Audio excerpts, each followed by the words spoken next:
Hello everyone, I am your Sudesh ma'am. Welcome to my YouTube channel English mastermind.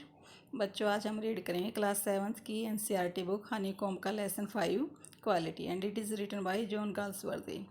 इस जो ये lesson है इसमें बताया गया है जो एक शू मेकर, हम उसको भी आर्टिस्ट कह सकते हैं यदि उसके अंदर अपने बिजनेस के प्रति, अपने ट्रेड के प्रति स्किल्स हैं, प्राइड है और सेल्फ रिस्पेक्ट की भावना है। तो इस स्टोरी में जो मिस्टर गैसलर है वो एक जर्मन शू मेकर होता है और लंदन में आके सेटल्ड हो जाता है। वो एक परफेक्ट आर्टिस्ट है और read this story to see how he devotes his life to his art.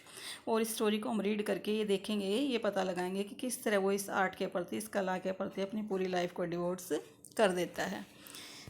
I knew him from the days of my extreme youth. जो ऑथर है वो कहता है कि मैं जो ये गैसलर है शू मेकर, उसको अपना जो मतलब अपनी जवानी के स्टार्टिंग से ही जानता हूँ क्योंकि वो मेरे फादर के लिए शूज़ बनाते थे।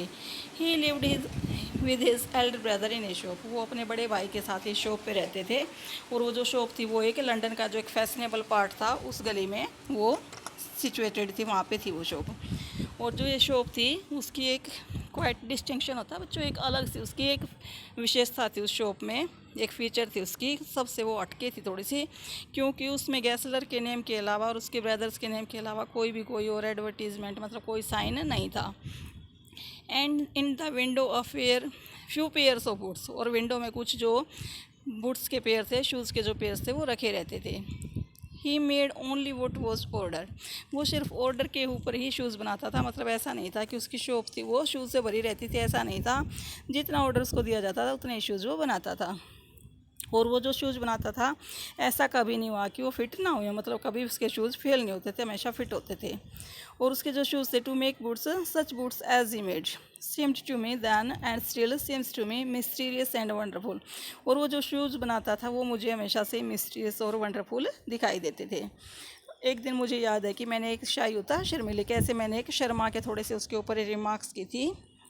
और मैंने एक दिन मैं स्ट्रेचिंग होता फैला के अपने यूथफुल जो फुट थे उनको मैं फैला के किस तरह उस चेयर पे बैठा हुआ था। Isn't it awfully hard to do Mister Gessler. और मैंने वो जो कमेंट थी, वो रिमार्क्स थी, वो क्या थी कि मैंने उनसे पूछा कि क्या ये मतलब ये थोड़ा सा मुश्किल काम नहीं है जो आप करते हो। और उसने जो आंसर दिया वो एक पूरी स्माइल के साथ दिया, out of redness of his beard. और उसकी दाढ़ी थी, मतलब वो थोड़ी थोड़ी लाल लाल दिखाई दे रही थी। और उस पूरी स्माइल के साथ उसने आंसर दिया, इट इज़ एन आर्ट। क्योंकि वो थोड़ा सा एजुकेटेड नहीं है तो वर्ड्स को थोड़ा सा, और वो जर्मन है और यहाँ पे आके सेट हुआ तो उस जर्मन लैंग्वेज में थोड़ा सा आंसर देता है कि ये भी एक कला है। It was not possible to go to him very often, his boots last terribly. और ये पॉसिबल नहीं होता था कि उसकी दुकान की बार बार विजिट की जाए क्योंकि उसके जो बुक्स, वो जो शूज़ थे वो लास्ट टेरिबली होता, लंबे टाइम तक ड्यूरेबल थे, काफ़ी लंबे समय तक चलते थे।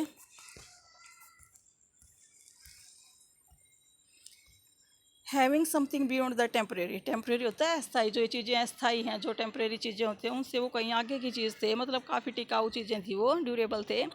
Some essence of wood stitched into them. उसके अंदर मतलब कुछ क्वालिटी थी जो उसके द्वारा जो शूज़ की स्टिच की जाती थी, सिलाई की जाती थी, उनके अंदर कुछ क्वालिटी थी। और one went in not as most shops. जब कोई उनकी शॉप के अंदर जाता, जैसा कि हर शॉप्स के अंदर जाता मोस्टली शॉप्स में होता है, तो बाकी शॉप्स की तरह नहीं थी। जो वहाँ पे एक एंट्री थी ऐसी लगती जैसे हमने चर्च में एंटर कर लिया है। और वो जब एक सिंगल वुडन चेयर थी उसी पे बैठ के हमें वेट करना होता था। ग्लटरल साउंड, ग्लटरल होता है कंठ से आने वाली आवाज़, और फिर एक कंठ से जैसे गले से आवाज़ आती है बूढ़े लोगों के, वैसे एक आवाज़ आती है। और फिर टिप टैप की आवाज़ आती है उसके स्लीपर्स की, beating the narrow wooden stairs. क्योंकि जब वो वुडन की जो स्टेयर्स थी, बीड़ी बीड़ी जो तंग सी स्टेयर्स थी, उन पे से उतरता तो टिप टिप टैप की आवाज़ आती थी। And he would stand before one without coat. और फिर वो दूसरों के सामने ऐसे बिना कोट के आके खड़ा हो जाता, थोड़ा सा झुका हुआ था और लेदर एप्रन पहन के वो आ जाता था। और उसकी जो स्लीव्स थी वो ऊपर मोड़े रखता था। ब्लिंकिंग, ब्लिंकिंग होता है झपकना, वो पल इस तरह झपकता था, as if awakened from some dream of boots. जैसे कि वो किसी मतलब अपने जो ड्रीम ऑफ बूट्स की छोटा सा उसने जो जूतों के सौपन नगरी बना रखी है, इसमें से जैसे अभी अभी वो जग के आया हो। And I would say how do you Mister Gessler. और फिर मैं वही पूछता है कि आप कैसे हो, तो क्या आप मेरे लिए एक रसियन लेदर का जो शूज़ का पेयर है वो बना सकते हो। तो बिना कोई वर्ड कहे वो मुझे वहीं पे रिटायरिंग मतलब छोड़ के चला गया, वेयर ही केम, जहाँ से वो आया था। और into the other portion of the shop और दूसरे पोर्शन में चला गया। And I would continue to rest in the wooden chair inhaling the incense of his trade. और इंसेंस होता है बट उस बच्चों स्मेल, और मैं उस वुडन चेयर पे इनहेलिंग होता है सांस लेना, मतलब मैं अंदर ही बैठा रहा और उसके जो ट्रेड की उसके जो लेदर की स्मेल थी वो मुझे आती रही। सून ही वुड कम बैक, और तो जल्दी फिर वो वापस आया। Holding in his hand a piece of gold brown leather, उसके हाथ में गोल्ड ब्राउन कलर का लेदर था और उसकी आंखें थी वो उसी पे लगी हुई थी। व्हाट ए ब्यूटीफुल पीस, वो मतलब पीस को पीस कहता है क्योंकि बताया गया ना पहले से वो जर्मन है।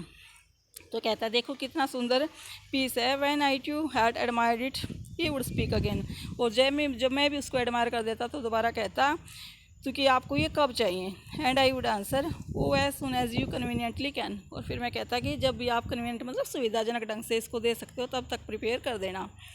और फिर वो कहता है कि ठीक है कल तक मैं दे दूँगा। और if you were his Elder brother I will ask my brother, फिर वो कहता है कि ये ब्रदर बोल रहा है ब्रदर को, वो कहता है ठीक है मैं अपने भाई से पूछ के आपको बता दूंगा। एंड आई वुड मरमर होता है धीरे से बोलना अंदर ही अंदर, फिर मैं अंदर ही अंदर मतलब धीरे से बोलता thank you, good morning Mister Gessler, good morning. He would reply still looking at leather, उसके हाथों में अभी भी वो लेदर दिखाई देता था। और जैसे ही मैं डोर की तरफ बढ़ा तो मुझे फिर उससे वो टिप टैप की आवाज़ आने लगी क्योंकि वो वापस स्टेज पे जा रहा था। जो उसका ड्रीम ऑफ बूट्स था उसी में वो जाके फिर से अपने काम पे लग जाता था। अब जोथरा कहता है कि मैं उस दिन को भूल नहीं सकता कि जब मुझे ये कहने का मौका मिला कि मिस्टर गैसलर जो आपने लास्ट पेयर दिया था मुझे उसमें क्रैक आ गई, मतलब उसमें दरारें आ गई हैं। तो उसने मुझे ऐसे देखा बिना कोई रिप्लाई किए जैसे कि वो चाहता हो एक्सपेक्ट कर रहा विड्रॉ होता है, मतलब मैं अपने जो वर्ड्स हैं इसको या तो वापस ले लूँ या फिर क्वालिफाई मतलब या फिर मैं इनको थोड़ा सा अपने स्टेटमेंट को सुधार लूँ। और फिर then said I would shouldn't वो ग्रेट, वो कहता है कि नहीं इसमें कोई मतलब ऐसा होना तो नहीं चाहिए। It did I am afraid, यदि ऐसा है तो मुझे मतलब थोड़ा सा डर है। You good them word before they found themselves, तो वो कहता है कि ठीक है तुम इसको मतलब जब तुम इसको पहले ले गए थे क्योंकि वो सूखे नहीं थे गीले ही ले गए थे। तो जो थरा कहता है कि आई डोंट थिंक सो, लेकिन मुझे ऐसा नहीं लगता। At that he lowered his eyes, और इस पर उसने अपनी जो आंखें थी वो उस बूढ़े गैसलर ने अपनी आंखें नीचे कर ली। As if hunting for memory of those boots and I felt sorry, और मुझे ऐसे मतलब उसको ऐसा फील करा कि मुझे खुद सॉरी फील हुआ। I had mentioned this grave thing, और मैंने फिर मतलब कुछ थोड़ा सा सीरियस फील किया। सेंड दैम बैक, जब उसने ये कहा कि ठीक है उन्हें वापस भेज देना और मैं उनको देख लूँगा, I will look at them. Zoom boots he continued slowly, और उसने कहा कि ठीक है उन्हें आप भेज देना। आर बैड फ्रॉम बर्थ, क्योंकि कुछ जो शूज़ होते हैं वो बाई बर्थ मतलब जब बनते हैं तभी से गंदे बन जाते हैं। If I can do nothing with them I take them off your will, यदि मैं उनका कुछ कर नहीं सका उन्हें ठीक नहीं कर सका तो मैं आपको आपकी पेमेंट है वापस कर दूंगा। Once only I went absentmindedly into his shop in a pair of boots bought in an emergency at some large form, और फिर मुझे एकदम से याद आया मैं जो मेरा माइंड था वो एबसेंट हो गया था मतलब आउट ऑफ माइंड हो गया था मुझे, और फिर मुझे याद आया कि वो तो मैंने एक बड़ी फॉर्म से लिए थे। He took my order without showing me any leather and I could feel his eyes penetrating the inferior covering of my boot। और फिर मुझे देखा कि जो उसकी आंखें थी पेनिट्रेटिंग होता है मतलब थोड़ा सा बारीकी से देखना कि मेरे जो जूतों के ऊपर जो घटिया कवर के जो घटिया लेदरिंग वो रखी थी वो देख रहा था। At last he said those are not my boots, कि ये these are not my boots, कि ये शूज़ हैं वो मेरे नहीं हैं। The tune was no one of anger, no of sorrow, no even of contempt। contempt होता है जो घृणा, उसकी जो आवाज़ थी उसमें न तो गुस्सा था न ही तकलीफ़ थी और न ही घृणा थी, लेकिन उसने जो बात की उससे मेरा खुद का ब्लड था वो जम गया। He put his hand down and pressed a finger on the place, फिर उसने अपनी जो उंगली थी वो नीचे की और एक नीचे प्लेस था नीचे की तरफ इशारा करते हुए कहा जहाँ पे मेरा बूट रखा हुआ था, जहाँ से मेरा जो शूज़ था वो कंफर्टेबल नहीं था वहाँ पे उसने उंगली रख के कहा इट हर्ट्स यू देयर, तो अच्छा ये तुम्हें यहाँ से हर्ट करता है कि मतलब चुभता है क्या। Those big worms firms are no self respect, ये जो बड़ी फर्में होती है ना इनके कोई सेल्फ रिस्पेक्ट नहीं होता, मतलब ये कुछ भी बना देते हैं। And then if something had given way within him he spoke long and bitterly, और आज पहली बार मैंने उसको कुछ इतना लंबा और इतना कड़वे ढंग से बोलते हुए सुना था। और it was the only time I have ever heard him discuss the conditions and hardships of his trip. और पहली बार मैंने सुना था कि किस तरह वो अपने जो ये ट्रेड था, अपना बिजनेस था, उसकी मुश्किलों को और हालातों के बारे में वो बता रहा था। They get it all he said, they get it by advertisement not by work. वो कहता है कि ये जो बड़ी फर्म्स हैं, इन सब ने हमारा जो काम है वो पूरी तरह से छीन लिया है, और ये एडवर्टीजमेंट के द्वारा अपना काम फैलाते हैं, हार्ड वर्क के द्वारा ये लोगों को नहीं जीतते हैं। They take it away from us, उन्होंने हमारा पूरा बिजनेस हमसे छीन लिया है। हु लोव्स अवर बूट्स, अब हम किसके लिए जूते बनाएं। It comes to this presently I have no work, और कहता है कि इस तरह ये मेरे पास अब कोई काम नहीं बचा है। एवरीवेयर इट गेट्स लेस, और कहता है कि हर ईयर जो हर साल ये काम है वो घटता जा रहा है, और तुम देख ही रहे हो। Looking at in his line face I so things I had never notice. और जो ऑथर कहता है कि उसका जो झुर्रियों भरा चेहरा था, लाइन फेस था, वो देख के मुझे कुछ ऐसा नोटिस हुआ जो मैंने कभी भी पहले इससे ऑब्जर्व नहीं किया था। उसके चेहरे पर कुछ बिटर मतलब कड़वे अनुभव थे, और कुछ बिटर स्ट्रगल होता है जो संघर्ष, और कुछ संघर्ष की जो भावनाएं थी उसके चेहरे पर साफ दिखाई दे रही थी। और उसके जो ग्रे हेयर्स थे, अब वो थोड़े थोड़े, उसकी जो दाढ़ी थी उसमें मतलब रेड बियर्ड लग रही थी, उसकी जो दाढ़ी के बाल थे वो लाल लाल लग रहे थे। As best I could I explain the circumstances of those ill omened boots. Ill omened boots, omened होता है बच्चे ओनर्स, जो ये बुरे ओनर्स थे, मिल मालिक थे जो, उनके बारे में मैं जितना एक्सप्लेन कर सकता था मैंने किया। ऑथर कहता है but his face and voice made so deep an impression that during the next few minutes I order many pairs. लेकिन उसके चेहरे पर जो मैंने फिर इम्प्रेशन और एक्सप्रेशन देखे, उनको देख के फिर मैंने जल्दी उसको कई सारे पेयर्स शूज़ ऑर्डर कर दिए, और वो शूज़ इतने लंबे टाइम तक चले जितने पहले कभी नहीं चले थे। और मैं 2 साल तक उसकी दुकान पे नहीं आ सका, क्योंकि शूज़ मैंने पहले ही बहुत सारे बनवा लिए थे उससे, और वो शूज़ काफ़ी टाइम तक चलते रहे। It was many months before my next visit to his shop, this time it appear to be elder brother. और जब मैं कई मंथ्स के बाद उसकी शॉप पे फिर से गया तो ऐसे लगा कि जैसे कोई उसका एल्डर ब्रदर बैठा हो, और उसके हाथ में फिर से वही पीस ऑफ लेदर था। और मैंने कहा कि well mister Gessler, I said how are you. He came close and peered at me, और मुझे उसने झांक के मतलब थोड़ा सा घूर के देखा। आई एम ब्रेडी वेल, ये प्रीटी को ब्रीडी बोलता है, कहता है कि मैं पूरी तरह से ठीक हूँ, उसने धीरे से कहा, लेकिन जो मेरा एल्डर ब्रदर है वो मर चुका है। और फिर मैंने देखा कि उसके जो it was indeed himself but how aged and wan, ये मतलब खुद गैसलर था। पहले तो मुझे लगा कि उसका बड़ा भाई है, लेकिन फिर उसने बताया कि उसका बड़ा भाई तो मर चुका है, तो फिर मुझे मतलब लगा कि ये कितना कमज़ोर और कितना एज्ड हो गया, बूढ़ा हो गया है। और जितना आई नेवर बिफोर, कभी मैंने उसके अपने भाई को जिक्र करते हुए नहीं सुना था, लेकिन आज काफ़ी शॉक्ड हुआ मैं। आई मरमर्ड, मैंने धीरे से कहा, वो आई एम सॉरी। मतलब जैसे किसी की दुखी बात को हम छेड़ देते हैं तो फिर हम सॉरी फील करते हैं, वैसे ऑथर ने किया।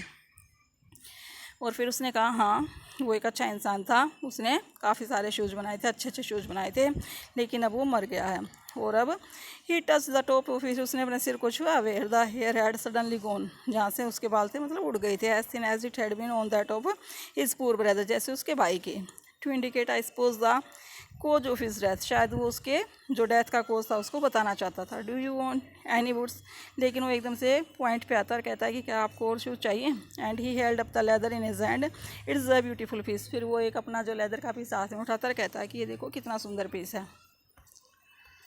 और फिर मैंने एक जो ऑथर कहता है कि मैंने एकदम से काफ़ी सारे पेयर्स से उनका ऑर्डर कर दिया, और इसको काफ़ी टाइम लगा उन जूतों को बन के आने में, लेकिन वो जूते पहले से कई गुना बेटर थे। और फिर मैं उनको मतलब simply couldn't wear them out and soon after that I went abroad, और फिर मैं जल्दी ही एब्रोड के लिए मतलब विदेश के लिए चला गया।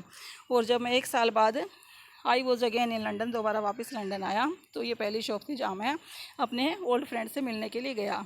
और जब मैंने देखा तो मैं जब इसको छोड़ के गया था, मैं 60 ईयर्स का एक बूढ़ा आदमी छोड़ के गया था, लेकिन जब मैं वापस आया तो एक ऐसा लग रहा था जैसे 75 ईयर्स का ओल्ड मैन हो, बिल्कुल पिंच्ड मतलब पिचका हुआ चेहरा, और वो मतलब बिल्कुल बूढ़ा हो चुका था। Who genuinely this time didn't at first know me, और उसने मुझे ऐसे देख रहा था जैसे वो मुझे जानता ही नहीं हो।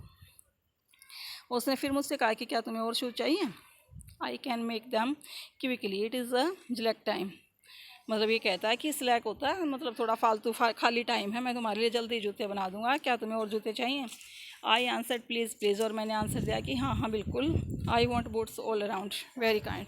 वो कहता है कि मुझे हर तरह के, हर वैरायटी में जूते चाहिए। I had given those boots up when one evening they came, और फिर मैंने वो सारे जूते दे दिए जब एक इवनिंग वो मेरे पास आए। One by one I tried them on, और एक एक करके मैंने सभी को पहन के देखा। In shape and fit, shape में भी सही थे और पूरी तरह से फिट थे। इन finish and quality of leather they were the best he had ever made, और क्वालिटी के अकॉर्डिंग वो पूरी तरह से सबसे अच्छे थे जो आज तक बने हुए थे। और फिर मैं आई फ्लू डाउन स्टेयर, मैं दौड़ के सीढ़ियों के नीचे गया। रोट एक cheque and posted it at once with my own hand, और फिर मैंने एक चेक पोस्ट साइन करके उसको दे दिया। और फिर कुछ वीक लेटर, मतलब कुछ सप्ताह बाद, passing the little street I thought I would go in tell him how splendidly the new boots fitted, और फिर मैंने ये सोचा कि मैं जाके उसको बता देता हूँ कि उसके जो न्यू शूज़ थे कितने शानदार और कितने अच्छी तरह से फिट हुए। लेकिन पर जब मैं उसकी शॉप पे आया तो वो नहीं था। हिज नेम वॉज गॉन, और उसकी शॉप पे उसका जो नेम था वो जा चुका था। फिर I went in very much disturb, फिर मैं बहुत ज़्यादा डिस्टर्ब फील किया मैंने। In the shop there was a young man with an English face, English face मतलब कोई अंग्रेज जैसा आदमी वहाँ पे फिर बैठा हुआ था, यंग आदमी बैठा हुआ था उसकी जगह पे। और मैंने कहा कि मिस्टर गेस्लर अंदर है क्या? नो सर ही सैड, लेकिन उन्होंने कहा कि नहीं। Now but we can attend to anything with pleasure, we have taken the shop over. अब वो कहता है कि अब हम आपको अटेंड करेंगे, और आप, we have taken the shop, हमने उनसे शॉप ले ली है। Yes yes I said but mister Gessler, ठीक है, लेकिन मिस्टर गेस्लर कहाँ हैं? और उसने आंसर दिया कि वो मर चुके हैं। Dead but I only received these boots from him last Wednesday week, वो कहता है कि मैंने लास्ट वेंसडे जो लास्ट वीक था उसी वीक में तो मैंने उनसे ये जूते लिए हैं। Oh he said poor old man starved himself, लेकिन जो इंग्लिश मैन बैठा है शॉप पे वो कहता है कि उस वो बूढ़ा आदमी है उसने अपने आप को भूखा रखा। Slow starvation the doctor cold it, doctor ने कहा कि जो स्लो स्टारवेशन थी, धीरे धीरे करके जो भूख से वो मर गया। You see the went to work in such a way, आपको तो पता ही वो किस तरह काम करता था। Would keep the shop on, हमेशा शॉप को चालू रखता, खुली रखता था। Wouldn't have a soul touch his boots except himself, और कोई ऐसा सिंगल पर्सन नहीं था जो उसके बूट को शूज़ टच करे, कोई ख़रीदे सिर्फ उसके अलावा।